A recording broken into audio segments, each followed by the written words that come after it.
Welcome back to the deep dive.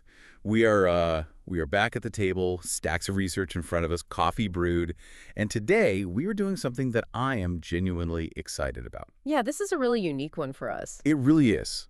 Because usually we take a massive topic, tech, history, science, and we drill down into the broad mechanics of it. But today we're taking a specific point in time. We're looking at March 2026, and we're doing it through a very specific, very personal lens. That's right. We're looking at the astrological landscape, but not just a general overview for everyone. Right. We're looking at it specifically for Virgo. Dear Virgo, if you're listening to this, pull up a chair. And honestly, if you have a Virgo in your orbit, maybe a partner, your boss, that friend who reorganizes your pantry when they come over for dinner because it, quote unquote, just makes more sense. We all have that friend, or we are that friend. Right, exactly. You're going to want to hear this too, because looking at the source material we've pulled for this deep dive, March 2026 isn't just, another month on the calendar. No, absolutely not. It is a distinct threshold. It looks like a pivot point. A strategic shift in the cosmic winds, as one of our sources called it. And I do want to be clear about our mission here, right out of the gate. We aren't doing the whole back of the newspaper horoscope column thing. No crystal balls here. Yeah, we aren't going to tell you that Tuesday is a good day to wear blue, or that you're going to meet a tall, dark stranger in a coffee shop. That's not what this is. We need to move past that pop astrology surface level. The documents and the transit charts we're analyzing today are deep field forecasts. We're looking at major planetary ingresses, long-term transits, and the archetypal psychology of the sign. Think of this as a strategic briefing, not a fortune cookie. Exactly. A strategic briefing for the soul. And the headline from the research is fascinating. It describes the global energy of March 2026 as well. The word chaotic comes up a lot. Yeah, turbulent, unmoored, shifting winds. Those are the exact terms the sources are heavily leaning on. Right. But, and this is the hook, this is really why I'm excited for our Virgo listeners today. While the rest of the zodiac might be, sort of spinning out, the sources suggest that Virgo is uniquely positioned to not just survive this chaos, but to actually manage it, to thrive in it. It's the eye of the storm concept. Or better yet, the source specifically uses the term anchor. Yes, the anchor. So here's our roadmap for this deep dive. Okay. We're going to unpack three massive movements that are really defining this month for you. First, we have the sun illuminating relationships, something the research calls the mirror effect. Which is fascinating psychology, by the way. So fascinating. Second, we have the heavy hitter, the one everyone in the astrology world is whispering about right now, Saturn and Neptune moving into Aries. That is the main event. That is the tectonic shift of the year. And then finally, we'll look at something a little bit lighter, Venus bringing some grace to the daily grind. So we're going from the interpersonal out there to the deep internal and then back to the practical daily routine. It's a full spectrum analysis, from the outside in and then back out to your work. Let's start with the general vibe. The source material uses this specific phrase, the anchor in the storm. It's a very evocative image for Virgo, isn't it? It is, but I want to challenge it a little bit, or at least unpack it. Because when I think of an anchor, I think of something heavy, something static, just a chunk of iron sitting there in the mud. Mm-hmm. And that's not really what the text is implying here, is it? Not at all. You have to look at the elemental makeup of Virgo to understand why this metaphor actually works. Virgo is what we call mutable earth. Okay, break that down for us, because I know earth means grounded, practical, but mutable. So in astrology, you have the elements, fire, earth, air, water, and you have the modalities, cardinal, fixed, and mutable. Earth represents reality, matter, the tangible stuff. That's your grounding. But mutable means adaptable. It changes, it flows, it edits. So unlike, say, Taurus, which is fixed earth like a mountain, or a boulder Virgo, is earth that can actually move, like sand or clay. Clay is a fantastic analogy. Or think of a highly skilled gardener. The gardener itself is earth, right? It's soil, it's tangible. But the gardener is constantly adjusting, pruning, planting, responding to the weather, testing the pH levels. That is mutable earth. I see. So when the sources say Virgo is the anchor, they don't mean you are a dead weight dragging the ship down. They mean you're the one person in the room who has the practical skill set to adapt to the chaos without losing your footing. That is a crucial distinction because the forecast for March 2026 involves these major planets shifting signs, Hmm. and that creates an energy that feels totally unmoored for a lot of people. Exactly. When big planets shift, especially the ones we're going to talk about later, people get emotional, they get reactive, Hmm. systems break down. The Virgo superpower is the ability to look at a broken system or an emotional outburst and say, okay, let's categorize this, let's analyze this, let's put this in a spreadsheet. The spreadsheet as a spiritual tool, I love that so much. Yeah. In a way, yes. It's about containment. The source mentions a shift in the cosmic winds. That implies that the rules of the game are changing. For a sign ruled by Mercury, which is the intellect, the mind, this is actually really stimulating. Right, because Mercury wants to figure things out. Exactly.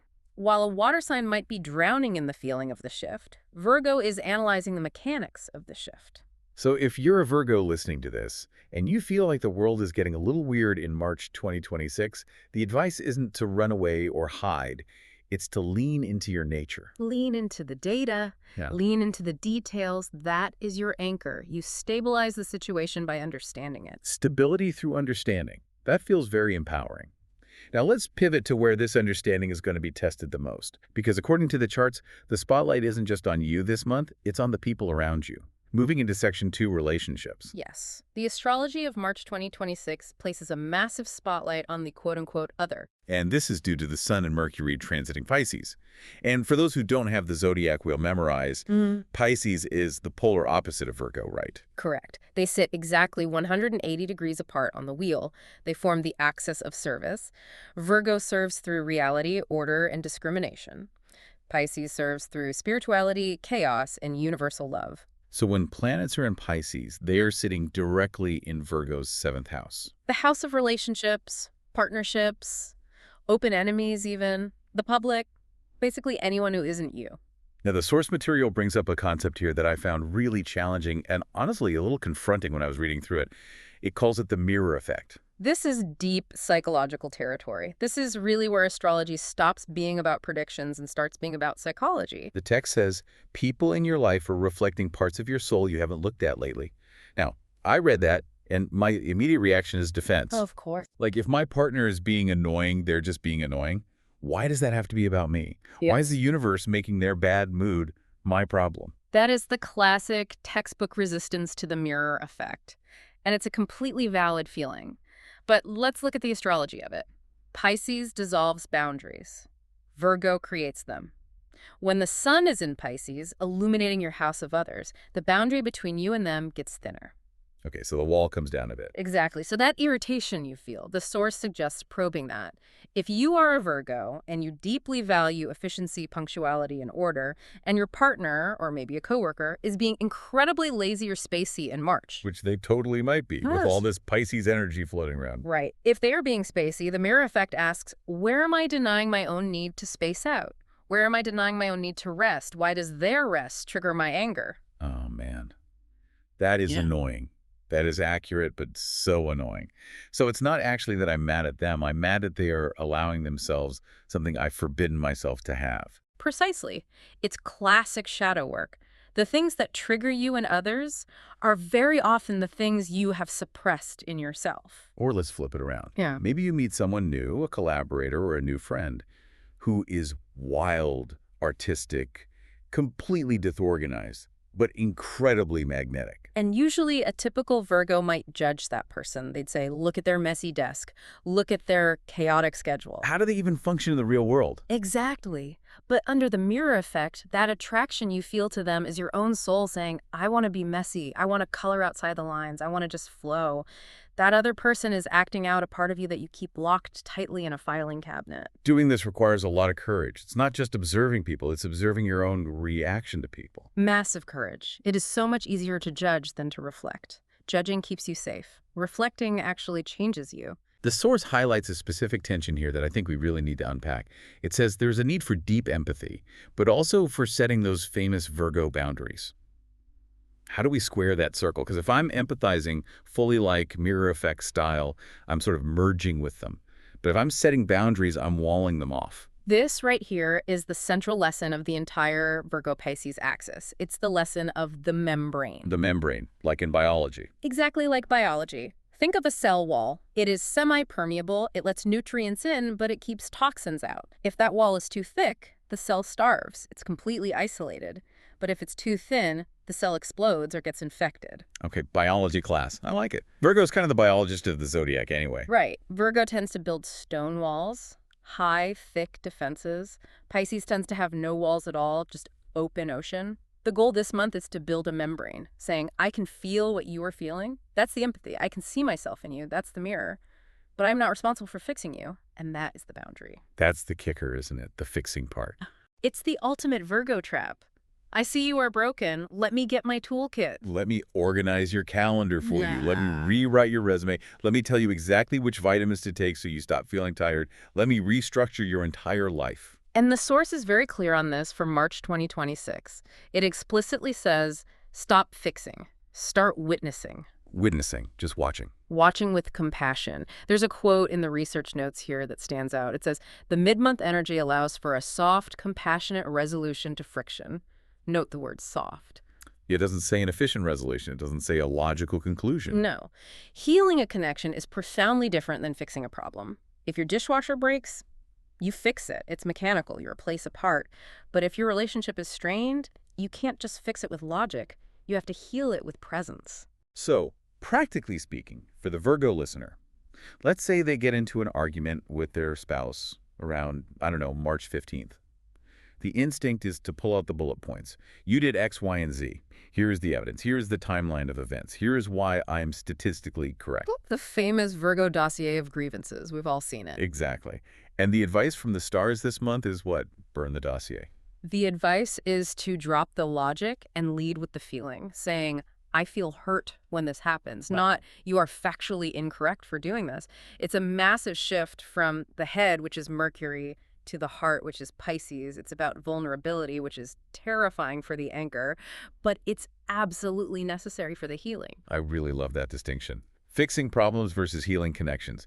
That is definitely something to put on a sticky note on the bathroom mirror. It really is. It shifts the entire perspective of relationships from a transaction, I give you this, you give me that, to a true communion. Okay, so that's the outward-facing energy. Relationships, mirrors, healing membranes. Now, I want to move to the section of the research that honestly gave me goosebumps when I was reading it. Section 3, the deep transformation. This is the heavy stuff. The source calls it the headline event of the astrological year, maybe even the decade. We are talking about Saturn and Neptune moving into Aries. This is a monumental shift. We're talking about two of the slowest, most powerful planets changing signs almost simultaneously. This sets the tone not just for March, but for years to come. And for Virgo, this is happening in the 8th house. Which is arguably the most intense house in the zodiac, the house of transformation. Let's define the 8th house first, because in the text, it's described as shared resources, debt, taxes, intimacy, psychology, and the occult, which is, that is a very strange grab bag of topics. How is taxes in the same house as the occult? It does seem completely odd at first glance, doesn't it? Like, here's your tax return, and here's your tarot deck. But the common thread running through all of those things is exchange and a lack of total control. Explain that a bit more. How do those connect? Think about it this way. Your second house is your money. You earn it, you spend it, you budget it, you control it. The 8th house is other people's money. The bank's money when you have a mortgage. The government's money with taxes. Your partner's income. You are deeply entangled with it, but you do not have sole authority over it. You're inherently vulnerable to the other party. Okay, I follow that. It's the resources that bind you to other people. Right. Now apply that exact same logic to emotions. Your first house is you. It's your identity. The 8th house is deep intimacy, where you merge with someone else. Sexual intimacy, deep emotional vulnerability. You are entangled, and you lose total control. It's the house of surrender. Whether you are surrendering to the IRS or surrendering to a lover, it is the exact same archetypal energy of giving up the ego's control. That makes perfect sense. It's like the basement of the soul. The stuff we keep hidden or locked away in a vault because it's too intense for the living room. Exactly. It's the basement, the vault, and the secret diary all rolled into one. Okay, so we have Saturn and Neptune entering this basement of the soul, so to speak. Let's break it down into parts. Part A is Saturn. Saturn in the 8th house. The source says, Saturn here asks you to get serious about your long-term finances and emotional investments. Get serious. That sounds very Saturn. He's kind of the stern dad of the Zodiac, isn't he? He is. Saturn does not play games. Saturn wants structure. If you've been ignoring your bet, if you've been vague about your retirement plans, or if you've been letting someone else handle the shared finances without really looking at the statements yourself, Saturn is going to knock on the door and say, show me the paperwork. So this is an audit. It is a full cosmic audit, and it's not just financial. The goal mentioned in the texts is building a new foundation for your security. Right, and foundation is the key word there. Yeah. This isn't about making a quick buck. This isn't about a lucky stock pick or a side hustle. This is about structural change. Maybe it's rewriting a will. Maybe it's completely restructuring how you view debt. It's heavy lifting, but it's absolutely necessary for long-term survival. And the text mentions emotional investments too. I really like that term. It treats energy like a currency. Because it is. Saturn asks, what is your return on investment for this relationship? If you are pouring your energy, your investment into a black hole of a person or a project, Saturn will cut the funding. He will force you to restrict the flow until you fix the leak. So March 2026 is a time for a serious audit, a forensic audit of your life. A forensic audit. That is the absolute perfect phrase for Saturn in the 8th house. But here's the twist, and this is what makes this specific deep dive so unique. Saturn isn't alone down there in the basement. Neptune is moving in too. And this is where it gets wild. Because Neptune is the complete anti-Saturn. Neptune is dreams, illusions, fog, spirituality, right? Yes. So you essentially have the reality check Saturn and the dream world Neptune holding hands in the House of Secrets. What does that combination even produce?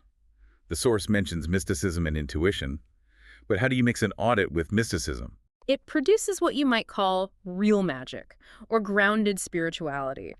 Usually Neptune on its own can be a bit delusional, like, I feel like I'm going to win the lottery, so I'm not going to bother saving any money. That's unevolved Neptune energy. Right. The universe will provide mindset while totally ignoring the actual bills on the kitchen counter. Exactly. But with Saturn right there beside it, it anchors the intuition.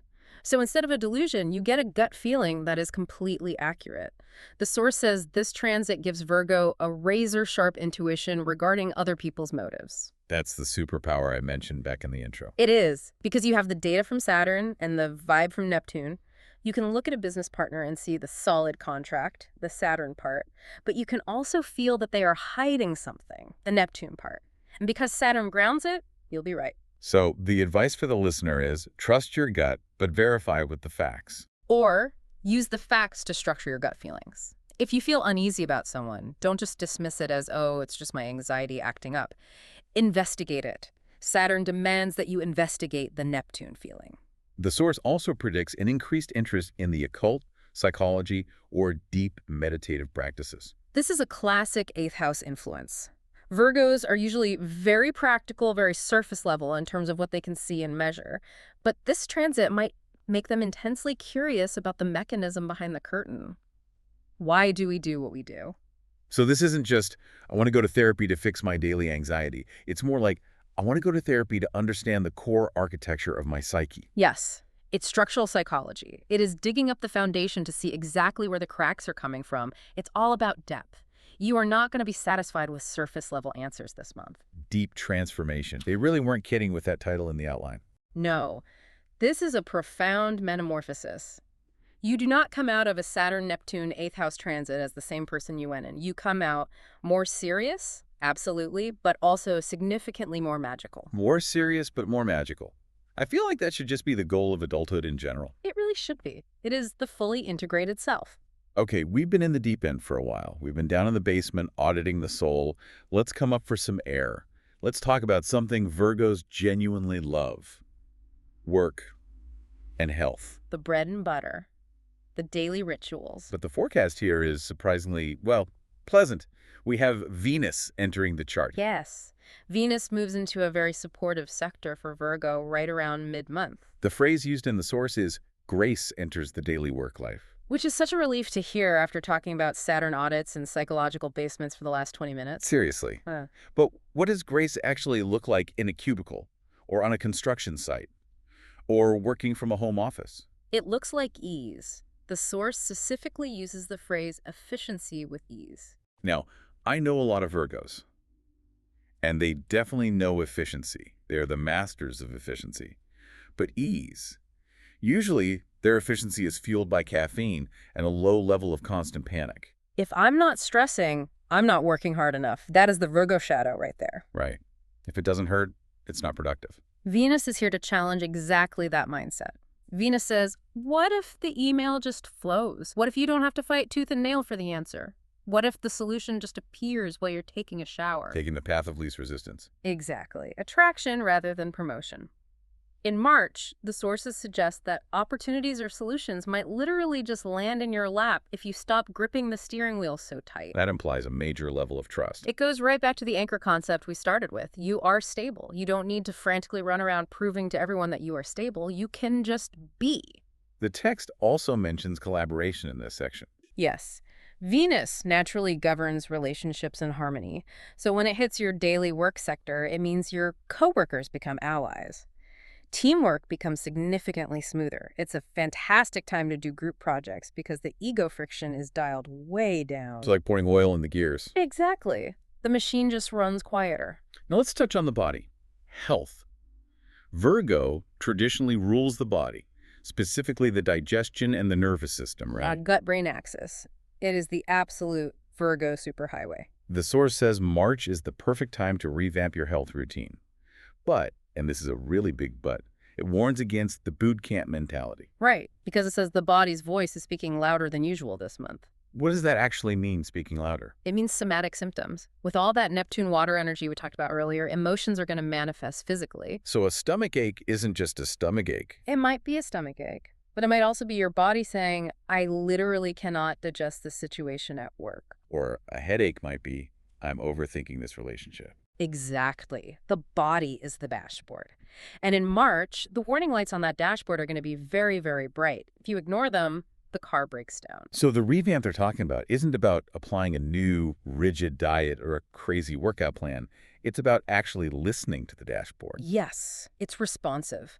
If you are exhausted, the routine revamp is to sleep more.